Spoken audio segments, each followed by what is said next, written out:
En este momento representadas por el magíster Claudio Marín y su servidora que les habla, Tairovis Maracay.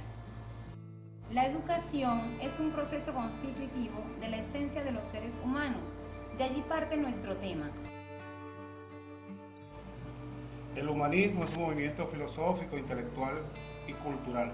Comenzó en Italia en el siglo XIV con el Renacimiento, extendiéndose a través de Europa, rompiendo con la fuerte influencia de la Iglesia Católica durante la Edad Media, dando paso al antropocentrismo por encima del teocentrismo, donde el humanismo honra la cualidad de la naturaleza humana sin recurrir a ninguna religión.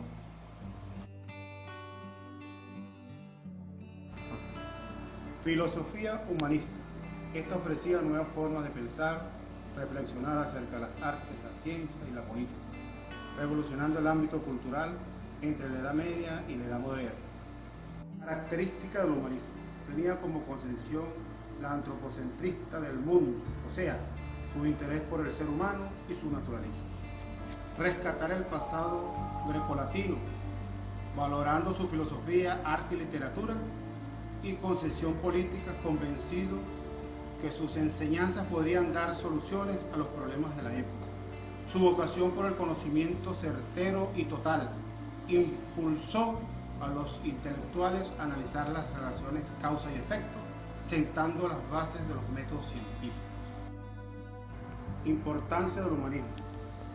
Con el estudio de lo clásico y la apertura de la antigüedad, trascendió en la vida europea. Se revolucionó la enseñanza del latín y el griego, incorporados a los programas de estudio. La observación a la naturaleza, el espíritu del análisis y la crítica, dando comienzo a la práctica en la investigación científica y en la educación. Promovió una revolución cultural, constituyendo a producir el desarrollo de las artes que se conocen como el Renacimiento. Las actividades humanas no solo estaban en la literatura y en lo artístico, sino también en lo político y en la ciencia social. Enfoque humanista. Se distinguía por resolver los problemas comunes del hombre y de la humanidad, cuestionando los aspectos de la vida medieval, desde la fe, en lo sobrenatural, hasta el saber universitario, que se centraba en lo escolar. Evoluciona la forma de estudiar la realidad, desarrollando el pensamiento crítico. Expansión del humanismo. Esta se dio gracias a la huida de muchos sabios desde la Constantinopla, al fortalecimiento de las ciudades italianas y a la aparición de la imprenta por Gutenberg.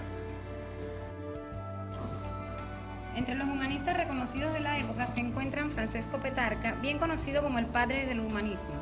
Fue un gran filólogo, esto le permitió estudiar grandes obras clásicas y su sabiduría fue reconocida por papas, reyes y todas las universidades de la época.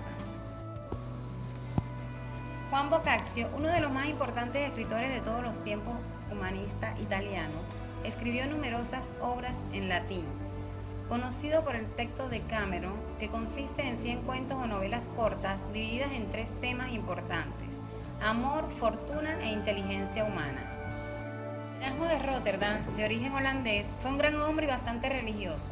Su preocupación máxima con los humanistas italianos partió con la fe, los estudios y letras, pero por sobre todo enseñó a ser un hombre culto y humano, renovando principalmente la espiritualidad a través de las Sagradas Escrituras, fuente de la religión cristiana, entre otros humanistas. Principales exponentes humanistas. Abraham Maslow fue un psicólogo estadounidense conocido como uno de los fundadores y principales exponentes de la psicología humanista. Su desarrollo teórico más conocido es la pirámide de las necesidades, modelo que plantea una jerarquía de las necesidades humanas. Carl Rogers, influyente psicólogo en la historia, quien junto a Abraham Maslow funda el enfoque humanista, describe en su obra Orientación psicológica y psicoterapeuta la teoría de la personalidad, que el individuo posee una tendencia innata a actualizar las potencialidades de su organismo. Inicia un proceso de valoración organísmica a medida que el individuo desarrolla una necesidad de consideración positiva. La teoría no se interesa en saber si se trata de una necesidad innata o adquirida. Además, afirma Rogers que el alumno promoverá su propio aprendizaje en cuanto éste llegue a ser significativo para él mismo. Esto sucede cuando en la experiencia se involucra a las personas como totalidad, cuando se incluyen sus procesos afectivos y cognitivos, y cuando además el aprendizaje tiene lugar en forma experimental. Juan Enrique Pestalozzi, en su infancia vivenció hechos que fueron de gran significación en su vida adulta, como la muerte de su padre a los 5 años y su situación económica. Se dedicó a escribir y educar. Aún hoy en nuestros días, la atención de filósofos, psicólogos y pedagogos están sus ideas antropológicas, sociológicas y pedagógicas, con el interés que despierta de una de las obras educativas más trascendentes, si se juzga a partir de la profunda influencia que legó, incluso más allá de las fronteras del siglo XIX, a los educadores del presente. Biógrafos, historiadores y críticos reconocen la generosidad y autenticidad de los sentimientos que guiaron las experiencias pedagógicas del discípulo de Rousseau. La educación con enfoque humanista, según la teoría que plantea Rogers, establece la idea básica del humanismo, la consideración de la persona en primer lugar, donde se reconoce la libertad, la dignidad de todo ser humano y la importancia de la formación como derecho inalienable para el progreso personal y social. Las características de una didáctica humanista son la consideración de cada ser humano como único y valioso, la visión positiva y optimista de la educación, el desarrollo del espíritu crítico constructivo y de la creatividad, el deseo de saber y comprender y el aprecio por la maravilla de la naturaleza.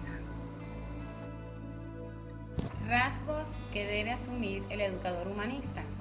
Ha de ser un maestro interesado en el alumno como persona total. Procura mantener una actitud receptiva hacia nuevas formas de enseñanza. Fomenta en su entorno el espíritu cooperativo. Es auténtico y genuino como persona y así se muestra ante sus alumnos. Por lo antes expuesto, consideramos que la educación es un bien precioso que debemos cuidar, y dejando de lado las modalidades y los nombres que ésta tenga, de acuerdo al momento en que nos encontremos. Su prioridad debe ser formar integralmente a las personas, y esto indica que debe ser necesariamente humanista. Por lo tanto, la educación se debe centrar en ayudar a los alumnos para que decidan lo que son y lo que quieren llegar a ser. El núcleo central del papel de docente en una educación humanista está basada en una relación de respeto con sus estudiantes, el humanista Maslow. Gracias por su atención. Hasta luego.